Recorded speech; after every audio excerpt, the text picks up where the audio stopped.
गणपती बाप्पाच्या आगमनाला अवघे 2 दिवस बाकी राहिले आहेत आणि आत्ता मी डेकोरेशनचं सगळं काढून बसली आहे, कारण माझं डेकोरेशन अजून बाकी आहे.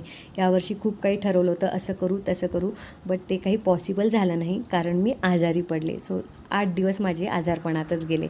सो म्हणून आत्ता 2 दिवसाआधी म्हटलं चला आपण हे सगळं डेकोरेट करूया. सो घरातलं सगळं सामान काढलं आणि मदतीला देवांश आणि आई आहेतच, काही विकत आणलं आणि म्हटलं आता जसं होईल सिम्पल सोबर डेकोरेशन करूया. सो गणपती बाप्पाचं नाव घेतलं आणि सुरुवात केली. आणि मला वाटतं गणपती बाप्पा त्याच्या आगमनाची आणि त्याच्या येण्याची तयारी आपल्याकडून करवून घेत असतो. सो तसंच काहीसं. सो मस्त आता हे बॅकड्रॉप मी तयार करून घेते आहे. फायनल डेकोरेशन काय होईल मलासुद्धा माहिती नाही आहे. सुरुवात तर केली आहे. जे काही फायनल डेकोरेशन असेल ते तुम्हाला नेक्स्ट व्लॉगमध्ये बघायला मिळेलच. सो तोपर्यंत बघत राहा आणि फॉलो केलं नसेल तर फॉलो करा.